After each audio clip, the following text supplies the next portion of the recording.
Hi guys, it's Miss Sarah and welcome to First Chapter Friday. Today I have an adventure. It's actually one of the Choose Your Own Adventures, Worst Case Scenario, Mars. And this is written by Hena Khan David Borgenicht and Robert Zubrin. So what you're going to do is you'll read through and you don't read the pages in order. You actually decide how you want the story to turn out. There's different endings that you get to choose. Your job as a junior astronaut is to go up into space and do everything you need to do on Mars and return back safely. So, let's begin. Firestar, you go for launch, says Mission Control.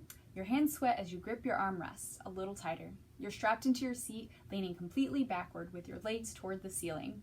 In just 1 minute, 5 giant rockets will roar to life underneath you and catapult you into space. You feel your heart pounding inside your launch suit. You've been training for months this mission, sitting on simulators, practicing spacewalks underwater, and studying every system of the spacecraft you're in. You've dreamed of this moment your whole life, and now it's about to happen, sooner than you've ever imagined. You are heading to Mars. Roger, Launch Control, says Commander Wen. T-minus 1 minute and counting, says Mission Control. You turn to give thumbs up to Nico and Issa, the other junior astronauts on the crew. The 3 of you were chosen from thousands of applicants all over the world to be part of this historic mission, to prepare Mars Base 1 for the first wave of permanent colonists. The goal of the Mars program is for people of all ages to live on the Red Planet someday, and your mission will prove that young astronauts can not only make the journey to Mars, but they can handle important jobs on the base too. There were a lot of skeptics, those who thought that young people had no business in space, let alone on Mars, and you know what? You are so ready to prove them wrong. Firestar, close and lock your visors and have a good flight, says Mission Control as the rocket boosters fire up. You close and lock your visor and take a deep breath. T-minus 10, 9, 8. You imagine the crowds watching outside, waving flags from the 5 countries involved in the mission, plus all of the people watching on television screens around the world. And you feel a rush of emotion and pride. You will be successful on this mission, whatever it takes. 7, 6, 5. This is it. You're about to leave planet Earth. 4, 3, 2, 1. Liftoff. You feel a powerful surge as the spacecraft tears off the launch pad. The force presses you back into your seat. Through a mirror, you see the ground rushing away. Then you watch the sky turn from blue to black. The ride gets smoother as you exit Earth's atmosphere. You're in space. You're thrilled that you get to share this experience with Anissa and Nico, and 6 months of training together, the 3 of you have become great friends.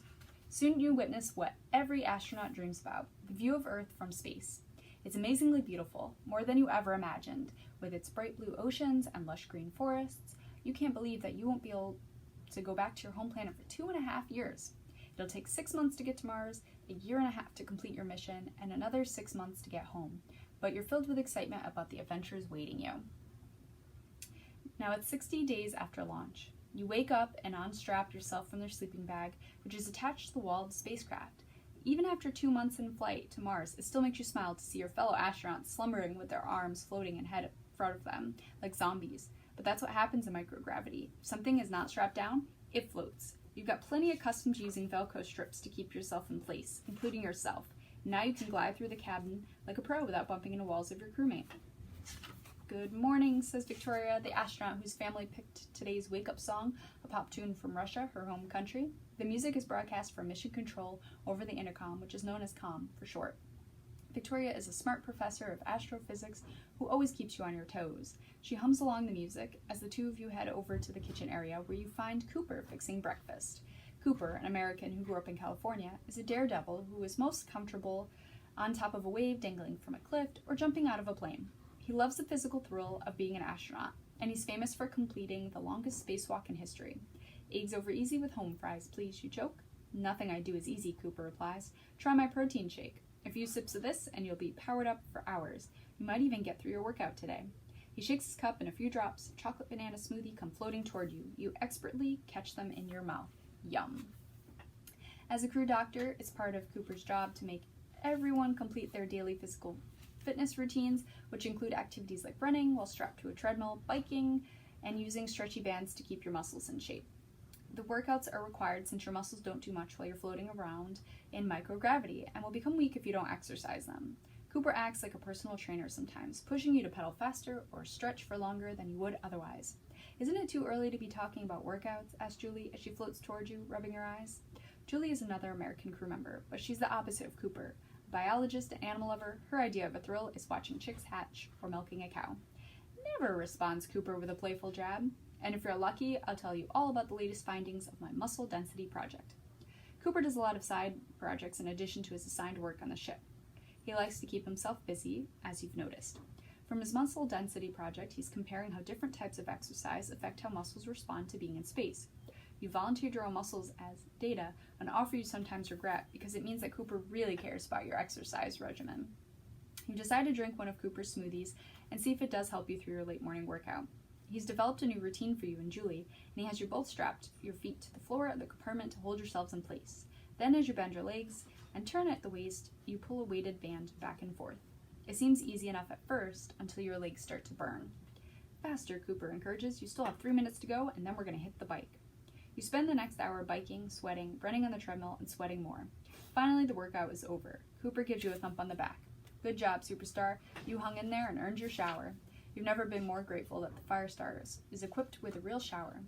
Although because everyone is limited to showering for 2 minutes every day because of the limited water supply. You can't imagine what life used to be like on board the International Space Station years ago, when astronauts had no shower at all to stay clean, using only dry shampoo and baby wipes. After a quick but refreshing shower, you spend the rest of the afternoon upgrading a computer system, which is your assignment for the day. Cooper is the command module with you, and he's designing new workouts, checking medical records, and working on his muscle density project. You wonder when he's going to get to his assignment for the day. He's supposed to monitor the ship's ventilation system, which includes replacing filters that remove dust, dirt, and bacteria from your breathing air, and any defective fans, which keep the air circulating. 5 minutes to our evening briefings, said Commander Wen over comm.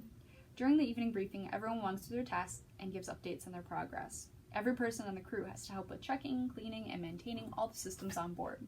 It's not the most glamorous work, and it gets boring sometimes to repeat the same things over and over, but it's essential. Any small malfunction could mean serious problems from the spacecraft and the crew. You hurry to the meeting. Commander Wen runs a tight ship, and you never want to be late. You're not as intimidated by the highest-ranking astronaut from China as you were when you first met him. Now that you've got to know him, you think he's kind and fair, but you still work hard to impress him. "What's the bacon shakin'?" says Nico as you take your place next to him. Nico is French, and you laugh at the mix-up of the American expression you taught him. You mean "what's shakin' bacon," you say, but then he winks and you realize he's just kidding. That's Nico, always making everyone laugh, even if it means making fun of himself, and definitely if it means making fun of others. But he's so good-natured about it, no one ever minds. He's also a mechanical mastermind and can be found tinkering with a robot or a spare part during any free time. You and Anisha exchange smiles. Anisha is a bit more serious, but super smart and one of the best problem solvers you've ever met. "Let's get started," Commander Wen says, looking down at the list of jobs in his clipboard. "How's the ventilation system, Cooper?" he asks. Cooper looks up, startled to be called on first. Yeah, it's fine," he mumbles. You steal a glance at Cooper, who doesn't look at you. The two of you spent most of the day together, and you never saw him monitoring anything. You wonder what he could have done his job, and if he made all the filter and fan replacements that were needed. "How's this computer system update going?" Commander Wen asks you next, interrupting your thoughts. "Complete," you report back.